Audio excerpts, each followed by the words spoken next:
Esperamos estén teniendo un buen día. En el día de hoy mi compañera Paula Sore, quien les habla Angie González, estudiantes de enfermería de la Universidad Pedagógica y Tecnológica de Colombia, les queremos hablar acerca de dos infecciones de tipo congénito dentro de un grupo denominado TORCH, las cuales son toxoplasmosis y síndrome de rubeola congénita. Esperamos sea de su agrado. En primera medida hablaremos de la toxoplasmosis. Al hablar de la toxoplasmosis tenemos que tener en cuenta que es una enfermedad altamente prevenible causada por un parásito que puede transmitirse de la madre al feto. Este es el resultado de la infección por Toxoplasma gondii. Es un parásito obligado, un protozoario intracelular en el filo apicomplexa, y las formas principales del parásito son ooquistes que contienen esporozoitos que son secretados en las heces. Para ahondar un poco más en el tema, vamos a hablar de la epidemiología en el mundo. Se calcula que la incidencia anual de la toxoplasmosis congénita a nivel mundial es de 190.100 casos. Esto equivale a una carga de 1,20 millones de años de vida con discapacidad. En Sudamérica, algunos países de Oriente Medio y en los países de renta baja se observaron cargas elevadas. Hay que tener en cuenta que estas cifras son el reflejo de la falta de acceso de agua potable en muchos países, como los mencionados anteriormente, que incide en gran medida en factores de mayor riesgo por falta de salubridad. En cuanto a la epidemiología de Colombia, más de la mitad de las mujeres embarazadas, del 50 al 60%, poseen anticuerpos antitoxoplasma, lo cual indica una alta exposición y circulación del parásito en el país. Es de esperar que entre el 0,6 al 3% de las gestantes adquieran la infección durante el embarazo. Este riesgo es mayor en adolescentes, quienes tienen un riesgo de seroconversión de 1,5%, y en menor para las gestantes de 35 o más años, quienes tienen un riesgo de seroconversión de 0,7%. Al margen derecho encontraremos que la frecuencia de infección congénita en Colombia es de mayor relevancia en departamentos como el Caquetá y Quindío, donde se tuvieron los porcentajes más altos, de 3 y 6 en 1000 nacidos vivos respectivamente. Y en un segundo lugar, Bogotá, Barranquilla y Bucaramanga, que tuvieron porcentajes intermedios de 1,2 a 1 en 1000 nacidos vivos respectivamente. Para poder ahondar en la toxoplasmosis, primero es importante reconocer el ciclo de vida del toxoplasma. Es por ello que tenemos que tener claridad que en primera instancia el huésped definitivo va a ser el gato. Prioritariamente son gatos menores a 5 meses en estados o condiciones de salubridad muy precarias, o sea, son animales que generalmente están en la calle. Estos hacen que el parásito más bien se elimine en los huevos de las heces del gato. Esas heces terminan teniendo quistes fecales que eclosionan de 2 a 5 días en el ambiente, y pues estos huevos se vuelven capaces de causar infección. Es de relevancia entender que pues al estar en un ambiente constante de calle, pues seguramente van a contaminar la tierra, el agua, y esa agua pues puede ser la misma con la que están regando los vegetales de consumo general. En este caso pues ya dijimos, entonces permanecerían esos quistes en este medio, y al estar en este medio, valga la redundancia, pueden ser consumidos por huéspedes intermediarios, que podríamos catalogarlos de dos tipos. Unos que son los roedores y aves, en los cuales pues esos quistes tisulares después van a ser nuevamente ingeridos por otros gatos, y los otros son otros intermediarios que pues son animales de consumo. Esos quistes tisulares, digámoslo así, dependiendo digamos el producto que se genere de ese animal de consumo, pues van a tener unas características en particular. Por lo general, después de ser consumidos los huevos, cambian su forma a taquiocitos. En el caso particular, acá lo vemos, los quistes tisulares contienen bradizoitos en la carne cruda o poco cocinada, y los taquizoitos están en la leche cruda. Cuando hablamos de que hay una transformación, en el caso particular del consumo de agua o vegetales, hablamos que los taquitoitos forman quistes. Ese consumo por cualquiera de las vías no va a tener una mayor implicación a nivel del ser humano en cuanto a que esa persona no tenga una inmunosupresión. De lo contrario, puede generar algunas afectaciones. Sin embargo, la de mayor relevancia para nosotros, esa importancia a nivel clínico, se mantiene a nivel de ese traspaso placentario. Si esos taquizoitos son transmitidos a través de la placenta al feto, podemos decir que se nos complica un poco el asunto para ese bebé que viene en camino.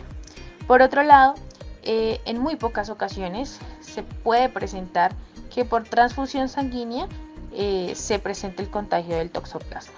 Aun cuando Colombia tiene unos requisitos bastante estrictos en el manejo de esas donaciones sanguíneas para posterior transfusión, no quiere decir que de pronto se pueda presentar. Entendido el ciclo de vida del toxoplasma, vamos a hablar de la transmisión. En primer lugar, hablamos del consumo o manipulación de carne cruda o poco cocida que contiene quistes del parásito. En segundo lugar, la ingestión de agua o vegetales contaminados. En tercero, la manipulación de tierra o heces de gato contaminado. Y en cuatro, que son otras que se dan en raras ocasiones, que se da por la parte transplacentaria o en las transfusiones sanguíneas. Al hablar del cuadro clínico materno, es importante decir que en el 90% de los casos la infección materna suele ser asintomática.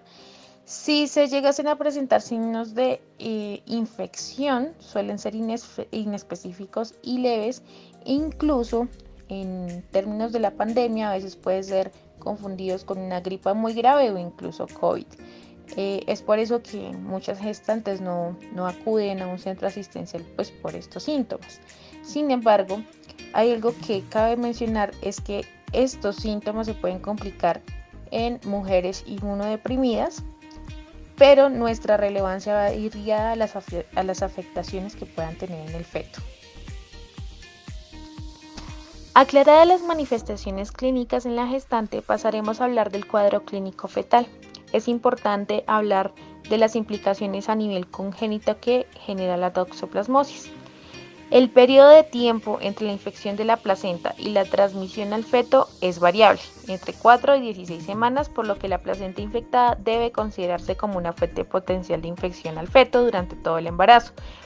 Para destacar algo, vamos a hablar de la tetra de Sabin, donde en el feto vamos a encontrar coriorretinitis, calcificaciones intracraneales, hidrocefalia y convulsiones, entre otros. Es importante decir que esa transmisión intrauterina de toxoplasmosis está dada por una infección aguda de la madre no tratada o tratada.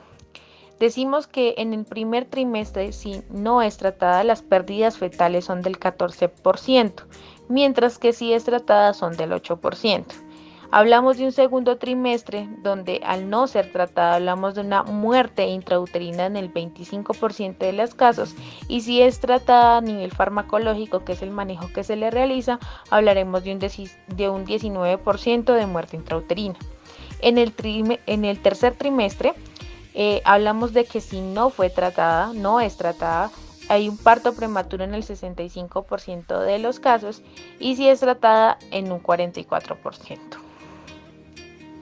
Aclarado esto, vemos en esta tabla las consecuencias de la infección fetal por toxoplasma en gestantes inmunocompetentes. Ya dijimos que en estos casos particularmente la agresividad del parásito pues va a ser mucho mayor.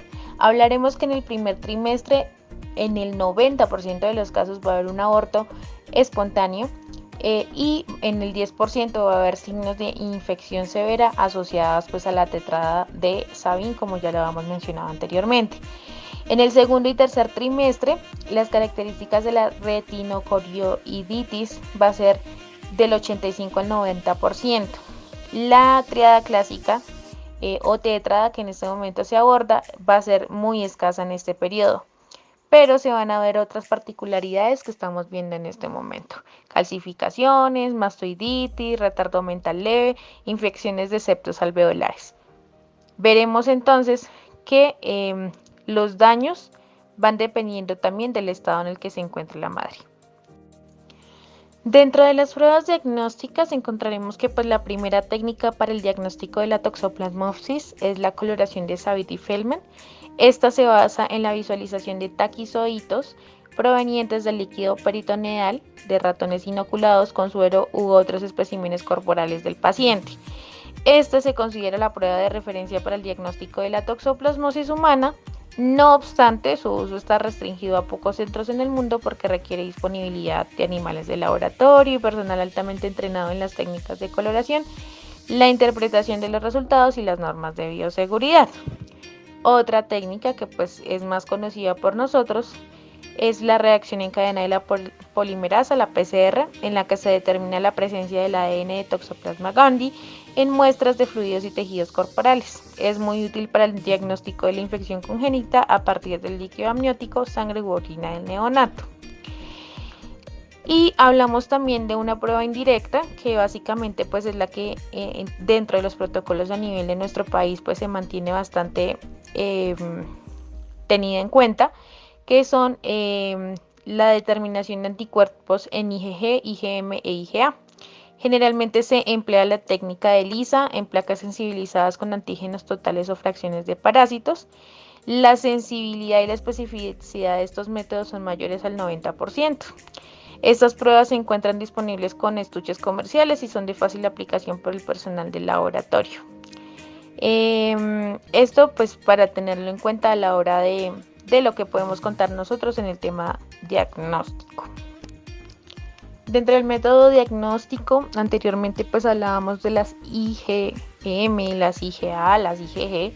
Entonces, para recordar la importancia de estas, las IgA están presentes, son inmunoglobulinas que están presentes en secreciones, saliva, moco y leche, al igual que en mucosas, confieren inmunidad pasiva adquirida al recién nacido por medio de la lactancia materna. Las IgM son el primer tipo de anticuerpo sintetizado en respuesta a una infección en los casos agudos y es la más eficaz para activar la vía clásica del complemento.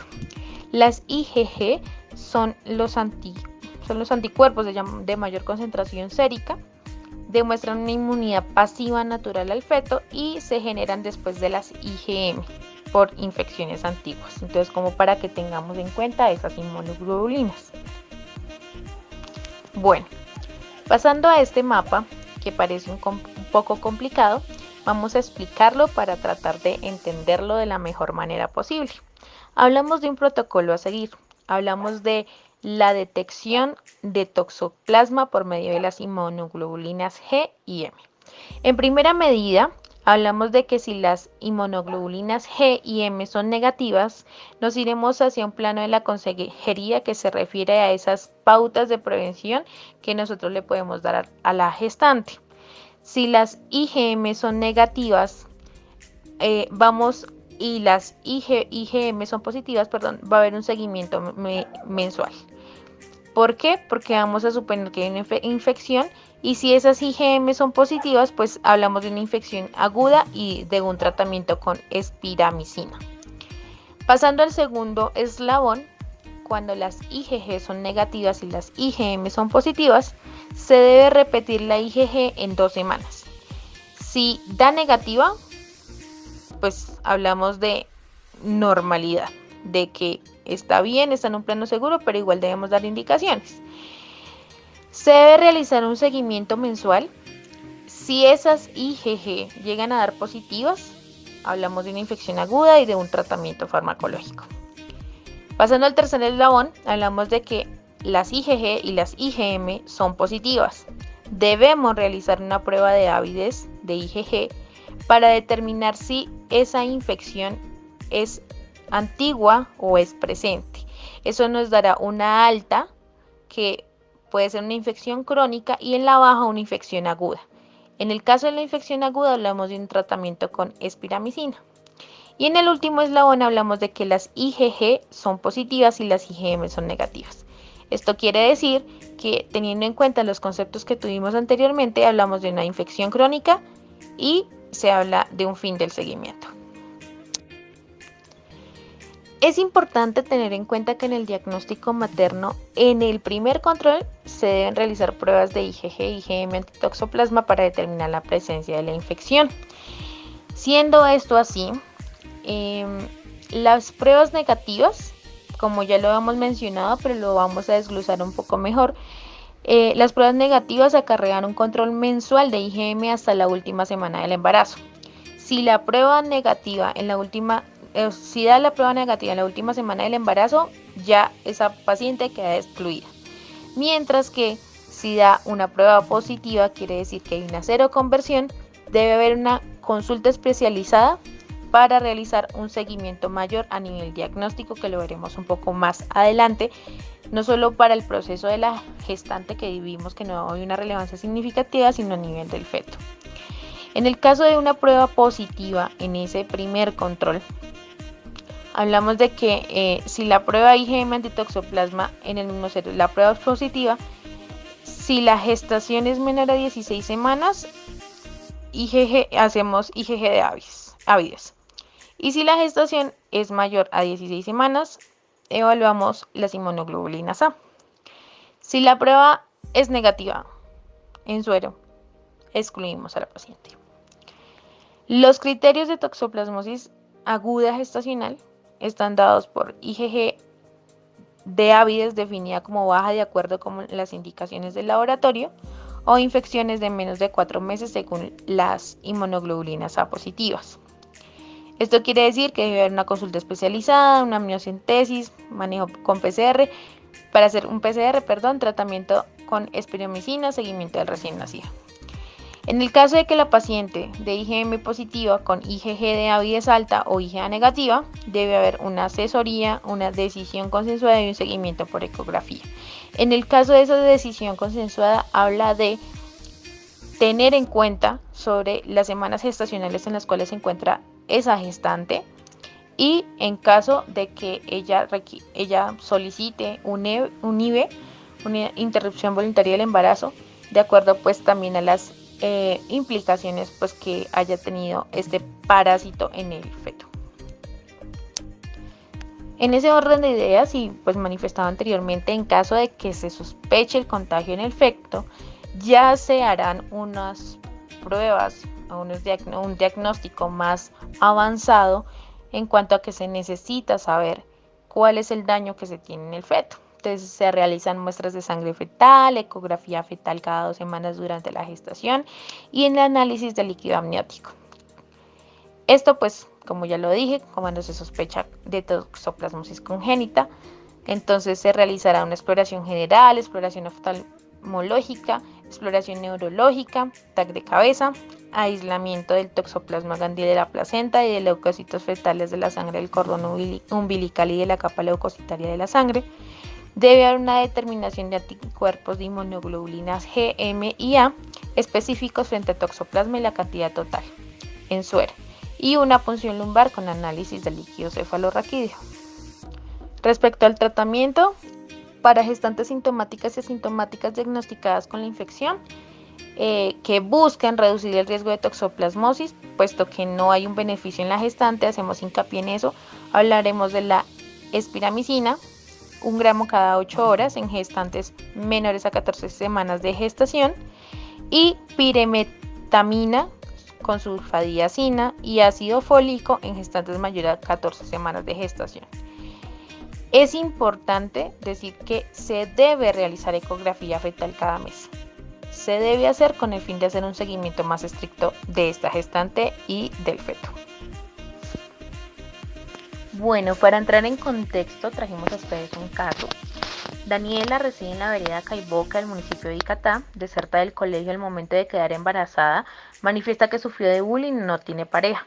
En la vereda llega el agua una vez a la semana y a veces llega cada 15 o 20 días. Manifiesta que cuando se acaba, recoge el agua de un aljibe que se encuentra en la parte de abajo de la casa. Se dedica a los oficios del campo, ordeñando vacas, y además tiene 2 perros. Daniela consulta por control prenatal, refiriendo a dificultades en la realización de los exámenes ordenados en el control pasado. Por tanto, no había podido asistir a los controles prenatales.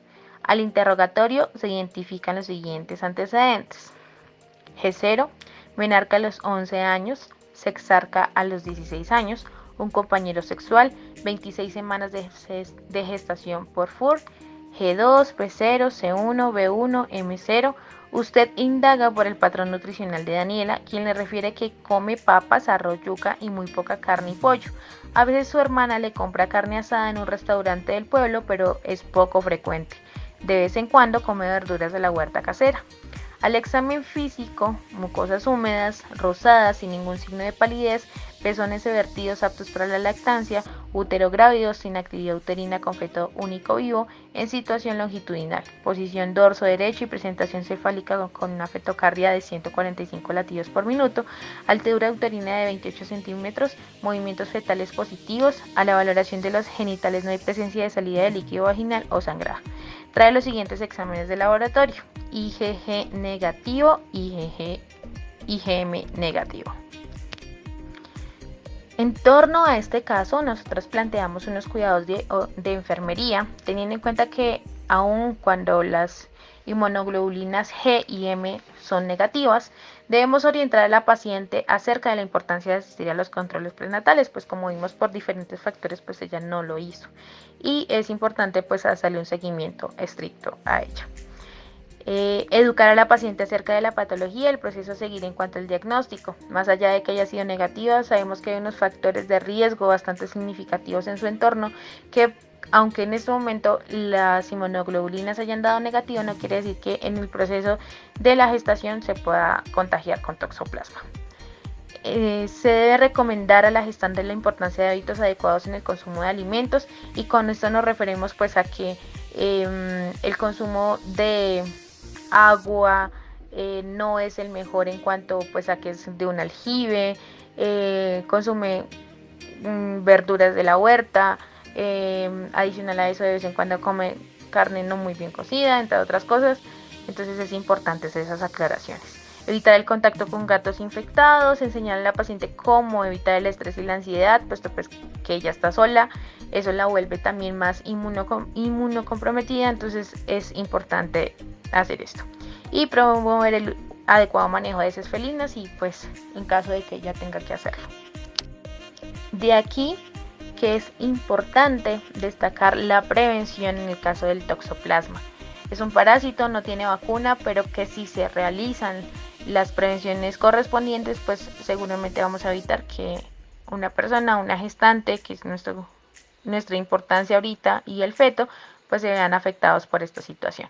Hablamos de consumir las carnes bien cocidas, de lavar bien las verduras antes de consumirlas, limpiar a diario la bandeja sanitaria de los gatos si los hay, lavarse bien las manos y extremar estas medidas en los casos de mujeres embarazadas con serología negativa y en pacientes inmunocomprometidos.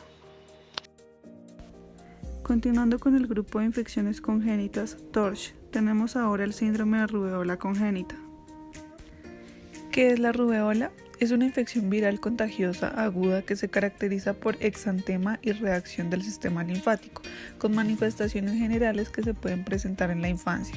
Tienen una evolución benigna, pero es potencialmente grave en la mujer embarazada. Tiene gran importancia ya que produce malformaciones en el feto. Epidemiología. Se presenta en el 50% de los hijos de mujeres que adquieren la enfermedad durante el primer trimestre del embarazo, el 20% en el segundo y el 4% en el tercer trimestre. Las máximas tasas del síndrome de rubeola congénita se registran en África y Asia Sudoriental, en las que la cobertura de la vacuna es la más baja. En la semana epidemiológica número 52 del año 2017 se reportaron 461 casos sospechosos en el territorio nacional sin casos confirmados. Modo de transmisión. El contagio se produce por gotitas de saliva. La enfermedad es contagiosa de 2 a 3 días antes del exantema. Es máxima durante el exantema y disminuye paulatinamente. Los lactantes con rubeola congénita eliminan virus en las secreciones corporales durante muchos meses. Factores de riesgo. La madre puede desencadenar una rubeola congénita si no tiene la vacuna contra la rubeola, no ha padecido esta enfermedad en el pasado, tiene contacto con personas que tengan la enfermedad. Cuadro clínico. En la madre, se producen los síntomas normales de la enfermedad como fiebre, exantema, gripa, algunas infecciones secundarias de la piel. En el feto, durante los primeros meses hay múltiples defectos congénitos y o aborto espontáneo, es lo más grave. Durante el tercer mes de gestación, sordera o cardiopatías. Durante el cuarto mes hay un 10% de riesgo de producir un solo defecto. A partir de la semana 20, rara vez se produce daño fetal. Generalmente se ocasiona sordera. Esta tabla fue tomada del manual de AIEPI de rubéola congénita. Esta nos muestra la frecuencia de defectos en niños y niñas con síndrome de rubéola congénita, mostrándonos de manera descendente el porcentaje de su incidencia. Existen unas preguntas facilitadoras que permiten identificar si hay signos y síntomas de peligro en el niño. Entonces debemos preguntar, ¿qué edad tiene el niño? Si responde a los sonidos, si tiene signos de enfermedad cardíaca, si presenta opacidad en la córnea, si se observan manchas púrpuras en la piel, petequias y o equimosis, cuál es la circunferencia cefálica y si tiene hepatoesplenomegalia. Acá encontramos un cuadro de clasificación de síndrome de rubéola congénita. Esta nos va a permitir identificar cuáles son las decisiones a tomar según la gravedad de la enfermedad. En amarillo podemos encontrar los casos sospechosos de síndrome de rubéola congénita. A mano izquierda podemos encontrar cuáles pueden ser los síntomas y a mano derecha cuáles serían las acciones a seguir. Y en azul podemos encontrar si esta corresponde a otra enfermedad congénita. Un caso clínicamente confirmado de síndrome de rubéola congénita es cuando un profesional calificado detecta 2 o más de las complicaciones de la lista A o detecta una de la lista A y uno de la lista B. Problemas virológicos. La característica más importante que distingue la infección congénita de la infección postnatal es que la primera es crónica. Durante el periodo de viremia materna, la placenta se infecta y empieza a transmitir el virus hacia el feto, aunque el virus pueda resistir por meses en la placenta. Recobrarlo de la placenta en el nacimiento es infrecuente. Por el contrario, cuando el feto es infectado, el virus persiste típicamente durante toda la gestación y por varios meses postnatales e infecta varios órganos fetales. Diagnóstico. Diagnóstico prenatal. Búsqueda de la presencia de inmunoglobulina M específica en la sangre fetal. Otra alternativa es el diagnóstico mediante el ARN viral en el líquido amniótico o sangre fetal mediante PCR. Diagnóstico postnatal. Tenemos 3. Detección al nacimiento de inmunoglobulina M específica en sangre durante los primeros días de vida.